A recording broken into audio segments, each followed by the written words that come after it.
from A Chat with Glendora, and great to see you this morning, Glendora. Good morning, dear Drew Wilson. And we got Carol on technical support on your end, and we're going to get pretty good with this Zoom meeting yet. Yeah, she deserves a lot of applause. Thank you. Absolutely. I would like to say thank you, God. Thank you, all you engineers, all you physicists, all of you chemists, all of you electricians who have come up with this grand miracle of doing the very thing that we're doing now, all of us together by way of Zoom. It really is great, isn't it? And this is show number 13,679 for the Glendora Broadcast Network. Does that include your shows with Satellite 6 and the SS Glendora too? No, Drew, this is brought, the figure you just heard, 13,679. Drew, that is for Cablecast, A Chat with Glendora, only since 1972. Broadcast was from 1953. I don't know, is there anyone in the world that's been on television since 1953 other than you? We do claim the longest running public access television show and still going, Drew. In the world. And then on top of that, you were on TV, you know, starting in the early 1950s. On Yep, top of it, right. it's really staggering if you think about it. It's staggering for the poor public. So in doing some research for this show, Glendora, I was perusing your Wikipedia page. Of course, you're represented on Wikipedia, and it documents your history in public access. And I came upon the fact that you were on the David Letterman show back in the 1980s. 1987, dear. Right. And you were a guest on the show, and Rob Reiner was the other guest. Yes, and Rob Reiner was so gracious. It was fun. They offered to send and get a limo for us to come up to Westchester, which is where all the rich people live and sleep. And they offered to send us a limo, but we drove into their special parking, underground parking, in our own 1980 Lincoln Continental Mark VI. The story goes, true or not, that one of the technicians who works at 30 Rock saw Glendora on TV interviewing the CEO and president of the National Broadcasting Company, and said to the people on the David Letterman show, here is an interesting guest for you to consider. And out of that came the invitation. Tell me, Glendora, so what do you remember of the interview and meeting David Letterman and being there, and tell me what you remember of that day. He is very well tailored and very well dressed. And then after the show, I saw him go by. He went by in a sweatsuit. Right. Because then they sit down and they put their heads together and they write the next night's show. And then he would speed up the Hutchinson River Parkway because he lived in Darien, Connecticut, not far from you. That's on Route 7. Right, right. And that's where he would speed up the Hutchinson Parkway, and he got caught by a Harrison policeman, and he was summoned to court for going 95 up the Hutchinson. Yeah, I used to watch David Letterman a lot, and it's interesting because I was living in New York at that time, and I used to go over to 30 Rock, and I'd get tickets to see David Letterman in Studio 4A, I think it was, or something. It was, so Yeah. And I saw Yes. quite a few shows recorded in that studio myself around that time. So I could walk over to 30 Rock in a matter of 10 minutes or so. And particularly in the summertime, uh, it would be actually just a respite to go over there. I could pick up a ticket by just asking people in line, and I'd go see the show recorded. And the studio was air conditioned so well that it was a real great respite to just go over there and see a show. And I saw a number of shows recorded, and it's a sort of an interesting story. One of the shows I saw was James Brown just after he'd gotten out of prison, and he did a couple songs on the David Letterman show, and I was in the audience for one of his appearances there. And I also saw, for whatever it's worth, Jerzy Kaczynski a number of times. He wrote the book that was adapted to become the movie Being There, which starred Peter Sellers. And he was one of the guests I saw a number of times as well. And I saw the show recorded probably a dozen times around that time. To elaborate on that story, that was the same studio that as a kid, I saw Jeopardy recorded in. That studio they used to record Jeopardy in that same studio, I believe. When Art Fleming and was the host, and Don Pardo was the off-camera voice. I was interested to find that out about you, though, that you were on the Letterman show. And I had to go to the green room, and they forced makeup on me. And this makeup had been used on other people. The lipstick, for instance, had been on other people's lips. And they forced me to go to the green room and wear makeup. And I protested, but I did it. And then my husband was with me, and he thought David Letterman was about one of the funniest people that he had ever listened to. And so my husband was a very, very good audience in the green room. What you must know about him, his whole motivation was he was very angry to the point of being very belligerent because NBC would not give him the Tonight Show. right. That's what David Letterman wanted. He wanted the Tonight Show. And that's when he began to curse the network and curse them on the air as he did. This blank, blank network, meaning NBC. And that's when he signed over to CBS, when they did not give him the Tonight Show. Right. Yeah, Jay Leno got that. If you want to know the truth, why David Letterman had Glendora on his show, it was so he could needle her about her interview with Robert Wright, the CEO of NBC. He tried to needle Robert Wright, and Glendora kept saying, no, Mr. Wright is a very nice man. And when I talked to Robert Wright at his home, by the way, Robert Wright lived in Fairfield, Connecticut, your state. Right. And when I talked to Mr. Wright over the phone afterwards, I said, I stood up for you. He said, I thank you for that. Yeah, around that time, he was definitely at war with NBC, and I believe GE at that time was the parent company, and it was a constant thing on the show at that time.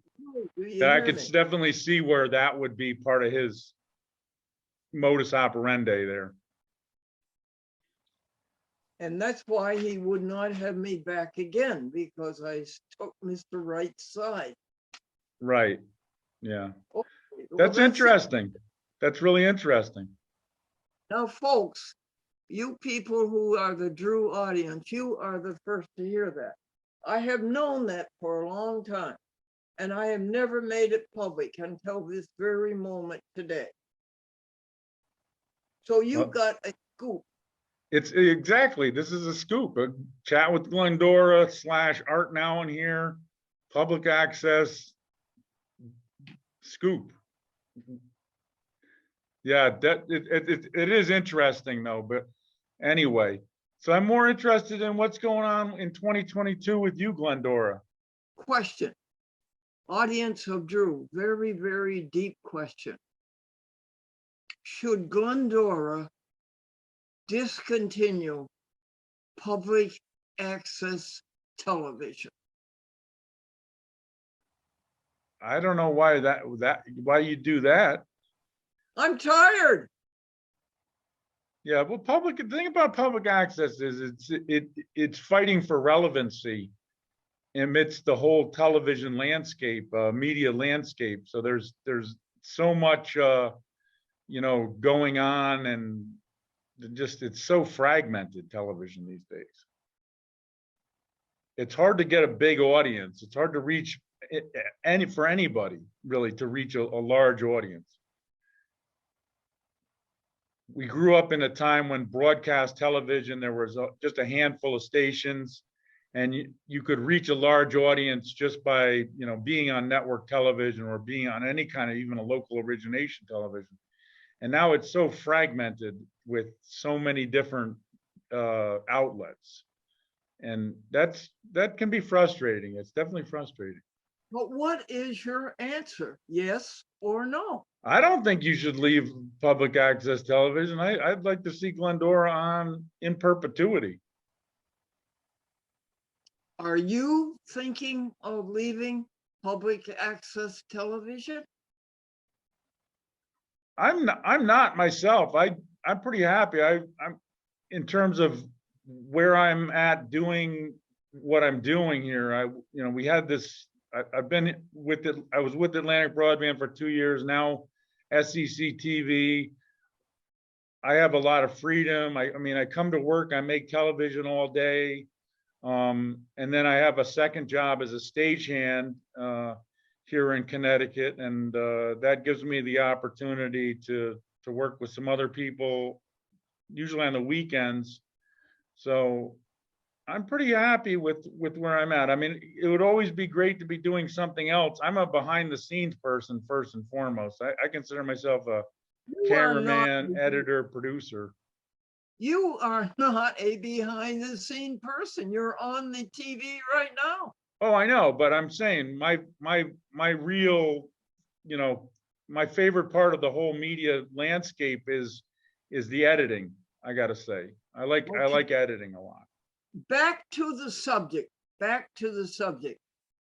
Drew TV audience, should Glendora discontinue public access television? My answer is no.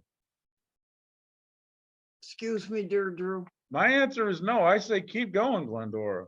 But maybe you want to dial it back and take a break because it can be a lot. It definitely can be a lot. What show number is this, dear? 13,679.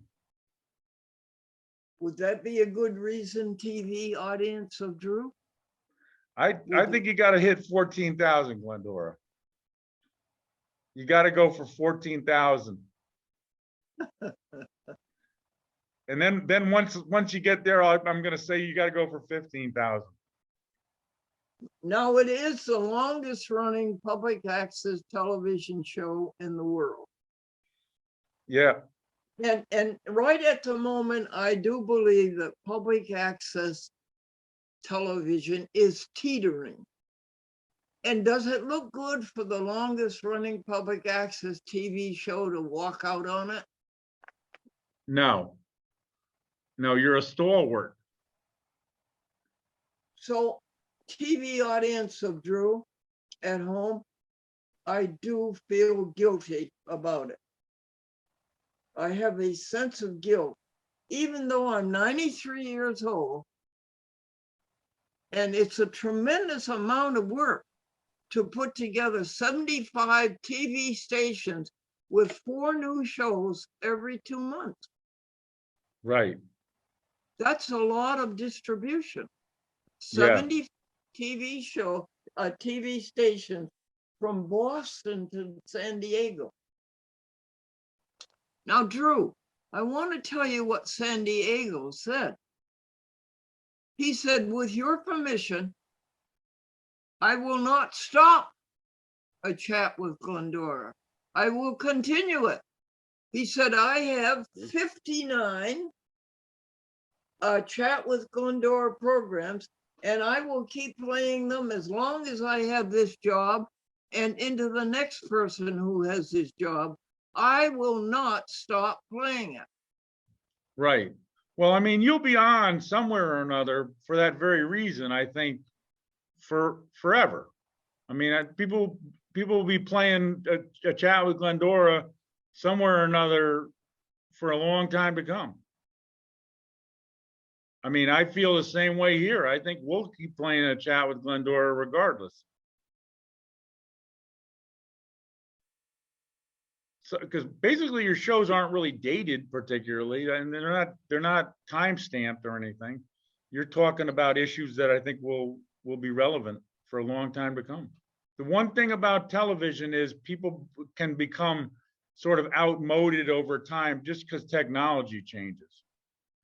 You know, a show that was done in the 50s, like for instance, your show, the SS Glendora, some of it doesn't even exist because technology changes so much. Let's stay on the subject, Drew, okay? Well, I've given you my answer, Glendora. I say a resounding no. I say carry on. 14,000 should be the threshold, the new goal line. But I understand it can be a lot, and people who don't do television don't know that what is involved. And like you say, doing 4 shows every 2 months and distributing them to over 70 channels, I know how much work that is. It's huge. It's a lot of work, and you have people that are helping you, and it's staggering to think how much work it is. I know. And it costs a lot of money. Which is an interesting subject. And now that you mentioned that, I was like, I wonder, do you support it yourself, or do you receive any kind of 501c3 contributions? Or no, I have no sponsor. Everything comes out of my grocery money. Right. So that's something I've wondered about, is so you are self-supporting. That's a huge expense too. I mean, do you send out the shows as DVDs to all those different channels?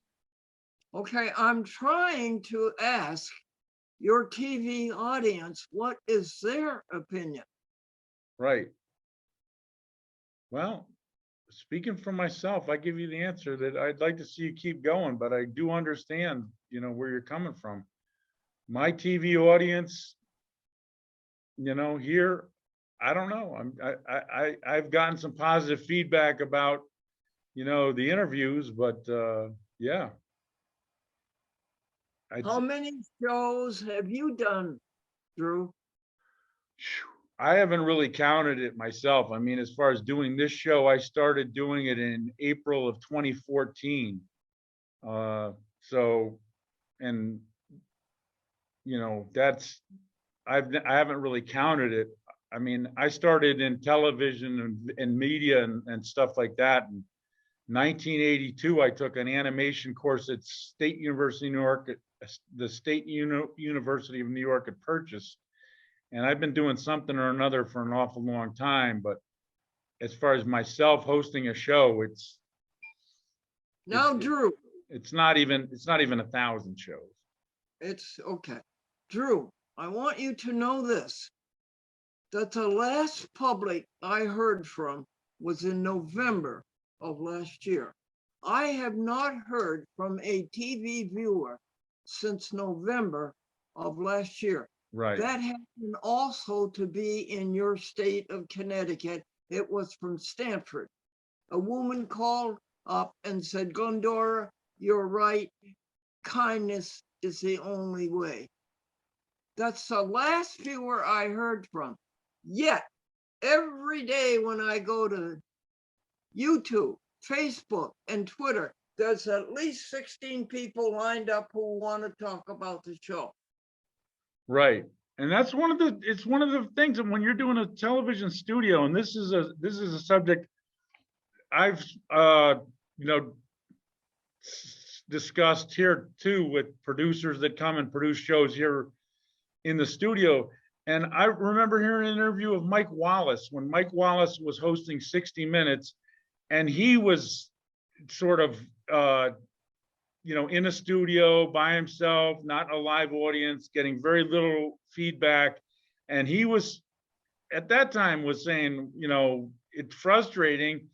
And here's Mike Wallace was at that time, 60 Minutes was the #1 rated show on network television.